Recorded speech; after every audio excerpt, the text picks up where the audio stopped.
అని మొదలు పెట్టుకుందాం. ఓం అజ్ఞానతిమిరాంధస్య జ్ఞానాంజనాశలాకయా చక్షురున్మీలితం యేన తస్మై శ్రీగురవే నమః. శ్రీచైతన్యమనోభీష్టం స్థాపితం యేన భూతలే స్వయం రూపా కదా మह्यं దదాతి స్వపదాంతికం. వందేహం శ్రీగురోన్ శ్రీయుతాపదకమలం శ్రీగురున్ వైష్ణవాంశ్చ శ్రీరూపం సాగ్రజాతం సహగణా రఘునాథాన్వితం తం సజీవం సాద్వైతం సావధూతం పరిజనసహితం కృష్ణచైతన్యదేవం శ్రీరాధాకృష్ణపాదాన్ సహగణా లలిత శ్రీవిశాఖాన్వితాంశ్చ. हे कृष्ण करुणा सिंधो दीनबंधो जगत्पते गोपेश गोपिका कांता राधा कांत नमोस्तुते. तप्त कांचन गौरांगी राधे वृंदावनेश्वरी वृषभानुसुते देवी प्रणमामि हरिप्रिये. वाञ्छाकल्पतरुभ्यश्च कृपा सिन्धुभ्य एव च पतितानां पावनेभ्यो वैष्णवेभ्यो नमो नमः. नमो ॐ विष्णुपादाय कृष्णप्रेष्ठाय भूतले श्रीमते भक्तिवेदान्ता स्वामिनिति नामिने. नमस्ते सारस्वते देवे गौरवाणी प्रचारिणे निर्विशेषा शून्यवादी पाश्चात्यदेशतारिणे. श्रीकृष्ण चैतन्य प्रभु नित्यानंद श्री अद्वैता गदाधरा श्रीवासादि गौरभक्तवृंद.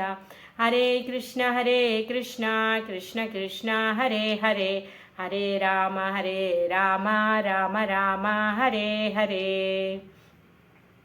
मूकं करोति वाचालं पंगुं लंघयते गिरिं यत्कृपातमहं वंदे श्रीगुरुं दीनतारिणं. श्री प्रभुपाद की जय, श्री गुरुदेव की जय. కృష్ణుడు పౌగండ్రావస్థలోకి అడుగుపెట్టాడు. పౌగండ్రాకు వచ్చిన తర్వాత ఇప్పుడు ఏమంటున్నాడు, నేను పెద్దవాడిని అయిపోయాను, నన్ను ఆవులని తోలడానికి పర్మిషన్ ఇవ్వండి అని పేచి పెడుతున్నారు ఊరు పెద్దలందరూ. నాన్న, పెద్దనాన్న, బాబాయి అందరూ కూడా మీటింగ్ పెట్టి కృష్ణుని ఇప్పటివరకు వత్సపాలకుడుగా ఉన్న కృష్ణుడిని గోపాలకుడుగా తనకి ప్రమోషన్ ఇచ్చారు. ఏమంటున్నాడు, అమ్మ చాలా విధాలుగా చెప్తుంది, నువ్వు గోవులను తీసుకొని వెళ్తే చాలా పని చేయాల్సి వస్తుంది, నువ్వు చాలా సుకోమలంగా ఉన్నావు, సుకుమారంగా ఉన్నావు, అలసిపోతావు, ఎండలో కందిపోతావు, తర్వాత నీకు ఆకలేస్తోంది అనేసి రకరకాలుగా చెప్పి కృష్ణుడిని పంపించొద్దు అనేసి బాగా ట్రై చేస్తుంది. కాకపోతే యశోదమ్మ పప్పులేమీ ఉడకలేదు.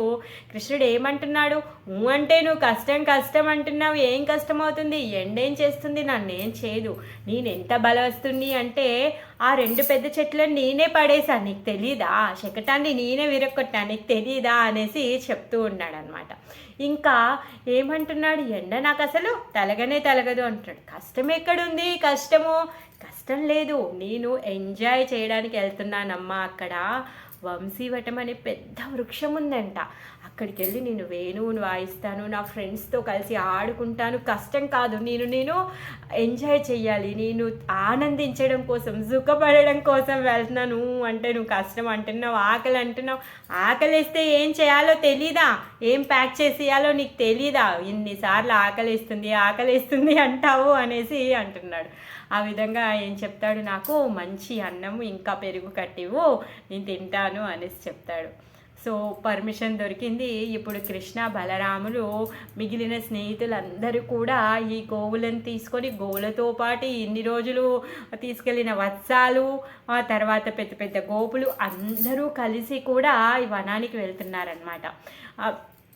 కృష్ణుడి యొక్క పాద పద్మాల్లో ఉన్నటువంటి ఆ అద్భుతమైన చిహ్నాలు ఏవైతే ఉన్నాయో ఆ చిహ్నాలతో ఇప్పుడు బృందావనాన్ని అంతా అలంకరించబోతున్నాడు. ఇంకా ఆ బృందావనంలో ఉన్నటువంటి భూదేవికి ఇంకా ఆ పులకరింపు తేవడానికి తను వెళ్తున్నాడు అనమాట. తిరుగుతూనే ఉంటాడు, ఆటలాడుతూనే ఉంటాడు, అల్లరి చేస్తూనే ఉంటాడు, ఆయన లీలలు చేస్తూనే ఉంటాడనమాట.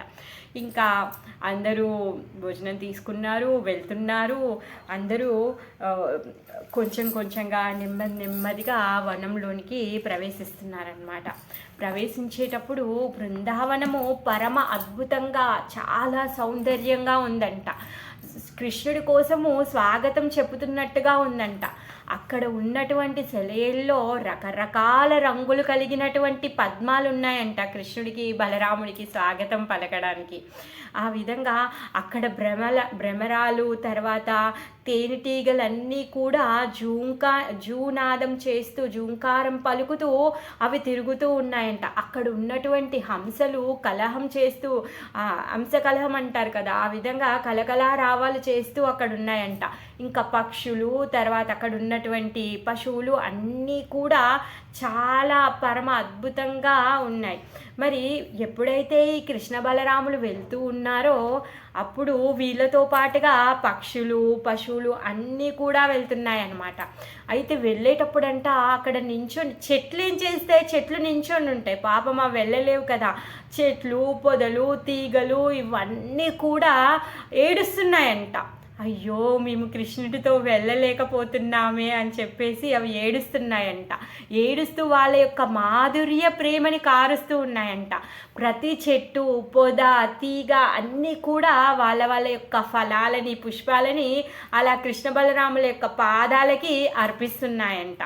అసలు ఇంత పరమ అద్భుతమైన సన్నివేశం చూడు. కృష్ణుడు అంటాడంట అన్నతో, అన్న చూసావా, నీ కోసమని చెట్లు, పూలని, పండ్లని అన్నీ నీ కోసమని అర్పిస్తున్నాయన్న అనేసి అంటాడనమాట. ఎందుకంటే అన్న ఆయనకంటే పెద్ద ఆయన కదా, పాపం రామ అవతారంలోనేమో అన్ని తిట్లు, ఇబ్బందులు అన్నీ తిన్నాడు. మరి ఇప్పుడన్నా కొంచెం గౌరవించాలి అని చెప్పేసి అన్నకి అన్ని ఫస్ట్ ఆఫర్ చేయాలి అనుకుంటున్నాడు అనమాట కృష్ణుడు. ఇంకా బలరాముడు పెద్దవాడు, ఇంకా వాత్సల్యం కూడా ఉంటుంది కృష్ణుడి మీద. ఎలా అంటే కృష్ణుడికి ఏమైనా అవుతే తను తట్టుకోలేడు, అలాంటి వాత్సల్యం ఉంటుందన్నమాట. రోలు కట్టేసినప్పుడు కూడా బలరామించాలి అని చెప్పేసి అన్నకి అన్ని ఫస్ట్ ఆఫర్ చేయాలి అనుకుంటున్నాడు అనమాట కృష్ణుడు. ఇంకా బలరాముడు పెద్దవాడు, ఇంకా వాత్సల్యం కూడా ఉంటుంది కృష్ణుడి మీద. ఎలా అంటే కృష్ణుడికి ఏమైనా అవుతే తను తట్టుకోలేడు, అలాంటి వాత్సల్యం ఉంటుందన్నమాట. రోలు కట్టేసినప్పుడు కూడా బలరాముడు ఏమంటాడు, నీ ఫ్రెండ్స్ ఎవరు విడిపించలేదు, నేను విడిపిస్తాను చూడు అనేసి అంటాడు అనమాట. అవునా అన్న, సరే వెళ్ళు వెళ్ళు వెళ్ళు వచ్చి విడిపించేయి అనేసి అంటాడు. అప్పుడు బలరాముడు అంటాడు, సరే సరే నువ్వేం చేసావు, నువ్వు ఎందుకు బంధించబడ్డావు ఇక్కడ అంటే, నేను అందరి ఇళ్లలోకి వెళ్ళి వెన్న తీసుకుంటున్నానని చెప్పేసి అమ్మ నన్ను కట్టేసింది అంటే, మరి నువ్వు వెళ్తావా, వెళ్ళవు కదా, ఇంకెప్పుడు వెళ్ళనని చెప్పు అనేసి అంటాడనమాట. అంటే అన్న ఆ స్నేహంతో పాటుగా వాత్సల్యాన్ని కూడా కలిపి ఆస్వాదిస్తూ ఉంటాడనమాట బలరాముడు. ఆ విధంగా ఇప్పుడు ఆ విధంగా ఆ పిల్లలు చెప్తున్నారనమాట. ఇక్కడికి దగ్గరలో ఒక తాళవనం ఉంది. ఆ తాళవనంలో తాళ చెట్లు ఉన్నాయి. ఆ చెట్లకు ఉండేటటువంటి ఆ తాళ పండ్లు ఎంత మధురంగా ఉంటాయంటే అవి తిందాం ఆకలేస్తుంది అనేసి చెప్తారనమాట. మరి అప్పుడు బలరామునికి దగ్గరికి వచ్చి, నీకు బలం ఉంది కదా నడువు అని చెప్తారు. అంతలో ఏంట్రా ఏం మాట్లాడుతున్నాను, అక్కడ ధేనుకాసుర అనే పెద్ద గాడిద రాక్షసుడు ఉన్నాడురా, వాడు చాలా బలవంతుడు, అందుకే అటు సైడ్ ఎవరు వెళ్ళరు, పశువులు కాదు కదా పక్షులు కూడా పైనుంచి వెళ్ళవట, అంత భయానకమైన రాక్షసుడు ఉన్నాడు, అక్కడికేంటిరా నువ్వు వెళ్ళేది అనేసి ఒకటి అంటారు. ఇంకొకటి అంటే, ఏంట్రా ఏం మాట్లాడుతున్నావు, ఆడెంత పెద్ద రాక్షసుడు రా, కృష్ణ బలరాములు మనతో ఉండగా అనేసి ఇంకొకటి అంటాడంట. ఈ విధంగా అందరూ కలిసి ఏం చేస్తున్నారు అంటే ప్లాన్ చేస్తున్నారు అనమాట, అక్కడికి వెళ్ళి ఆ రాక్షసుని సంహరించడానికి. యాక్చువల్గా చెప్పాలి అంటే వాళ్ళందరికీ కోరిక, కృష్ణుడికి తినిపించాలి అనే కోరిక కూడా ఉంది. తర్వాత ఆ రాక్షసుడికి 3 కాలం కూడా వచ్చిందనమాట. అందుకే ఇలా ప్లాన్ అంతా చేసి అందరూ కలిసి ఇప్పుడు ఆ తాళవనానికి వెళ్ళబోతున్నారనమాట. ఇప్పటికీ ఇంకా బృందావనంలో తాళవనం ఉంది. ఆ వనంలో ఇప్పుడు చాలా చెట్లు లేవు, ఒక 3-4 చెట్లు ఉన్నాయి. బలరాముడు టెంపుల్ కూడా ఉంటుందన్నమాట అక్కడ. మనం బృందావనానికి వెళ్తే దర్శనం చేసుకోవచ్చు అక్కడ. అయితే ఈ తాళవనంలో ఉన్నటువంటి రాక్షసుడు ఎవడైతే ఉన్నాడో, ఈ గాడిద రాక్షసుడు ధేనుక, ఆ ధేనుక కంసుడి యొక్క ఏమంటాడు సేవకుడు అనమాట. కంసుడి కింద పనిచేస్తాడు. తనకి యజమాని అంటే కంసుడే, కాకపోతే నిజమైన యజమాని ఎవరు, కృష్ణ బలరాములు. కృష్ణుడు యజమాని, నిజమైన యజమాని ఆ వనానికి కూడా తనకి కూడా, అవునా కాదా. కృష్ణుడు ఒక్కడే యజమాని, మిగిలిన వాళ్ళందరూ ఆయన సేవకులు. మరి ఆ విషయం వాడికి తెలియదు కదా, దేహాత్మ బుద్ధిలో ఉన్నాడు కాబట్టి తనకి ఏమీ తెలియదు కదా. అందుకే ఆ విధంగా ఇప్పుడు తను కంసుడి కింద పనిచేస్తున్నాడు, చాలా అలర్ట్గా ఉంటాడు. అక్కడ ఎవరికి పండ్లు, కనీసం చెట్టు మీద నుంచి రాలి కింద పడిపోయిన పండ్లు కూడా తీసుకునే హక్కు ఎవరికీ లేదు. ఓన్లీ అక్కడి నుంచి వచ్చే స్మెల్ మాత్రమే తీసుకోవచ్చు అని చెప్పేసి పిల్లలు చెప్తూ ఉన్నారనమాట. అయితే ఈ ధేనుకాసుర అనే రాక్షసుడు ఏంటి అంటే, తను పూర్వజన్మలో తను బలి మహారాజు యొక్క కొడుకు అనమాట.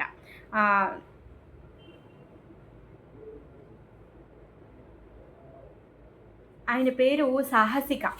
అయితే ఈ సాహసిక ఏం చేస్తాడు అంటే, ఎప్పుడైతే ఈ రాక్షసులందరూ ఒకటే పని, ఎప్పుడైనా అన్ని లోకాలను జయించాలి, స్వర్గం మీద వాళ్ళ ఆధిపత్యాన్ని చూయించాలి, తర్వాత ఎంజాయ్ చేయాలి, ఇది ఒకటే పని. సేమ్ యాజ్ ఇట్ ఈజ్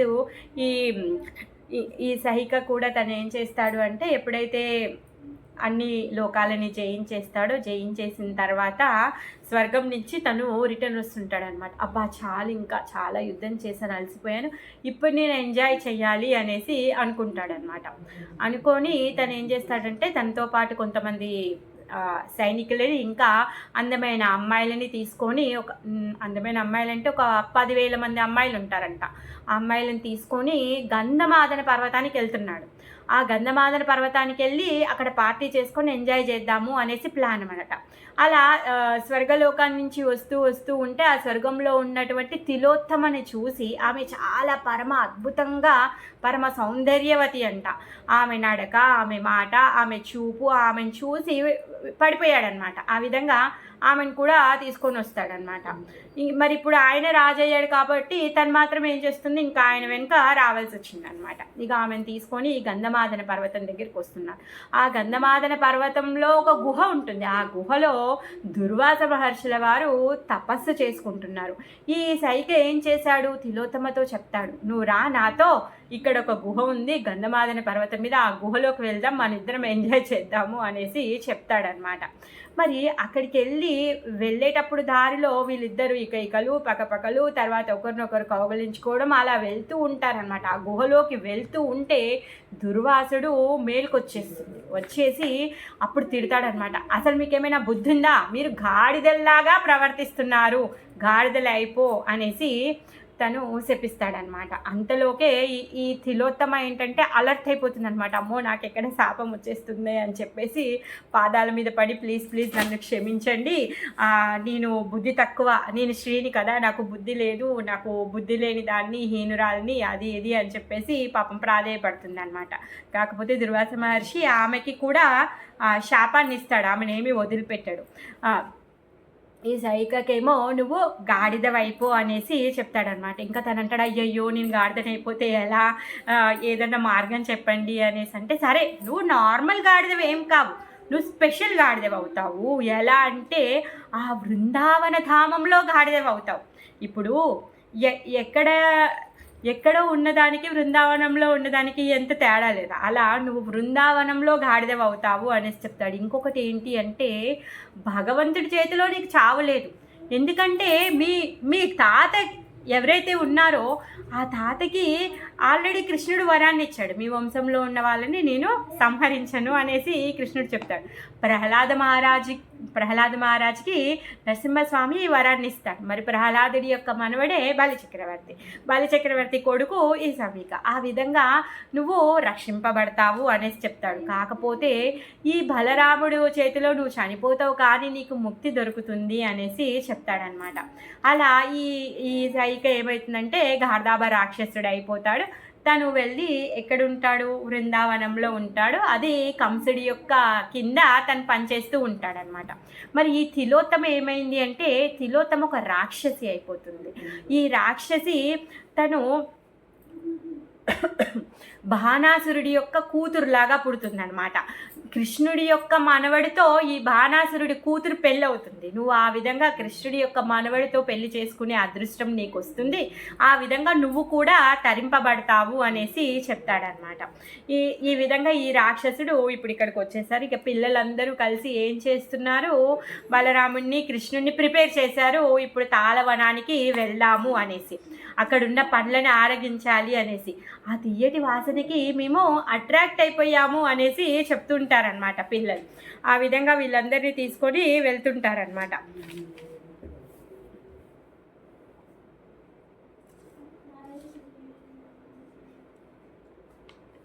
అయితే బలరాముడిని అంటారు కదా, బలరామ నువ్వు చాలా బలం కలిగిన వాడివి కదా, పద అని చెప్పేసి అంటారు కదా.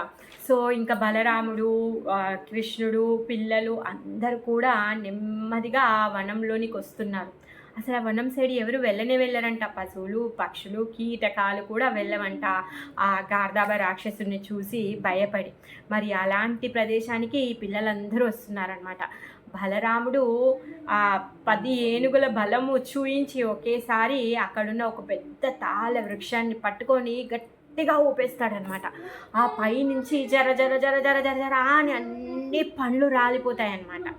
అసలు ఆ శబ్దానికి లోపల నుంచి ఈ గార్ధవ రాక్షసుడు వస్తాడనమాట. ఎంత ఫాస్ట్గా ఉరికేసి వస్తాడు అంటే భూమి అంతా కంపిస్తోందంట. అంత కంపనంతో ఫాస్ట్గా ఉరికొచ్చేసి వెనక కాళ్ళు ఎత్తి ఒక తన్ను తంతాడంట బలరాముడిని. అప్పటి వరకు కృష్ణుడు ఏమీ అనడం లేదు, బలరాముడు కూడా ఏమీ అనట్లేదు. మళ్ళీ లేస్తాడంట, మళ్ళీ లేచి మళ్ళీ తంతాడంట, మళ్ళీ లేచి మళ్ళీ తంతాడంట. బలరాముడు ఏమీ అసలు జంకకుండా అలానే స్టాండర్డ్గా అలానే స్టిల్గా నించొని ఉంటాడనమాట.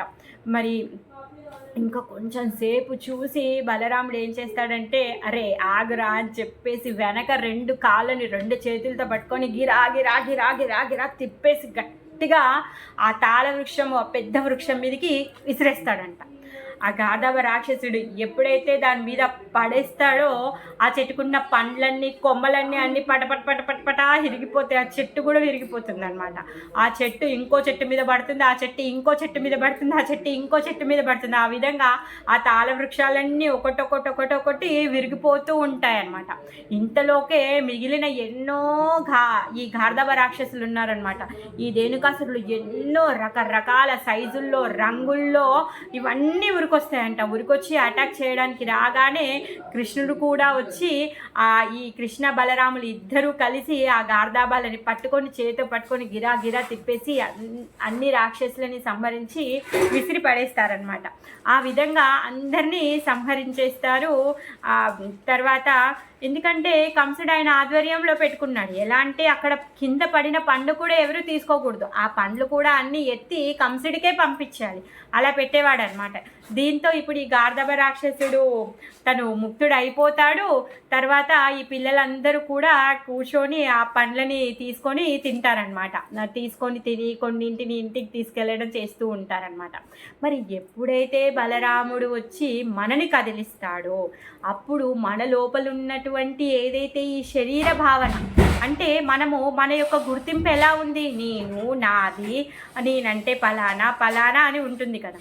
మరి అప్పటి వరకు గాడిద ఎలా ఉంది, తన శరీర భావంతో ఉంది. నా యొక్క యజమాని ఎవరు, కంసుడు అన్నట్టుగా ఉంది. కానీ ఎప్పుడైతే బలరాముడు వచ్చి కదిలించి దానికి ముక్తినిచ్చాడో అప్పుడు తన ధామానికి వెళ్ళిపోయాడు. అదేవిధంగా మనలో కూడా బలరాముడు చైత్య గురువు రూపంలో వచ్చి కదలికనిస్తాడనమాట. ఎప్పుడైతే ఆ కదలికను మనం పొందుతామో మనం ఎవరమో మనం తెలుసుకుంటాం. అంటే మనం శరీరం కాదు, మనము ఆత్మలము, మనము భగవంతుడి యొక్క సేవకులము అన్న విషయాన్ని మనం తెలుసుకుంటాం అన్నమాట. ఆ విధంగా భగవంతుడి యొక్క కృప గురువు రూపంలో, చైత్య గురువు రూపంలో బలరాముడు మనకి కలిగిస్తాడనమాట. ఈ విధంగా ఈ ధేనుకాసురుడు చనిపోయాడు. ఈ పిల్లలందరూ కూడా పండ్లు తీసుకొని ప్యాక్ చేసుకొని తింటూ మళ్ళీ కృష్ణుడు వేరుని ఊదడము, అన్ని ఆవులని పిలవడము, అన్ని ఆవులని తీసుకొని వెళ్తూ ఉంటారనమాట. ఈ గార్ధబ రాక్షసుడు చనిపోయినప్పుడు ఆకాశం నుంచి దేవతలు దుందుబులు వాయిస్తున్నారు, పుష్పవృష్టి కురిపించారు, బలరాముడికి జయకారాలు చెప్పారు, కృష్ణుడికి జయకారాలు చెప్పారు. ఇంకా పిల్లలందరికీ కూడా మళ్ళీ పాడుతూ ఆడుతూ వీళ్ళందరూ వెళ్తున్నారనమాట. వీళ్ళందరూ వెళ్ళేసరికి అక్కడ యశోదమ్మ, రోహిణి మాత అందరూ కూడా వీళ్ళకి స్వాగతం పలకడానికి ఎదురుగా ఉండి వాళ్ళని పిలిచి వాళ్ళకి స్నానం పోసి అందమైన వస్త్రాలు వేసి అందంగా అలంకరించి మంచి డిన్నర్ ప్రిపేర్ చేసి వాళ్ళకి తినిపించి మళ్ళీ పడుకోబెట్టడానికి మళ్ళీ కృష్ణుడి కథలనే వాళ్ళు పాడుతూ వాళ్ళకి వినిపిస్తూ కృష్ణ బలరాముల్ని పడుకోబెడతారనమాట. ఈ విధంగా ధేనుకాసురుడి వధ అయిపోయింది. సో ఇంకో కథని మనం ఇంకొక రోజు చెప్పుకుందాం. ఈరోజు చెప్పుకున్న దానికి ఎవరైనా యాడ్ చేయాలంటే యాడ్ చేయొచ్చు.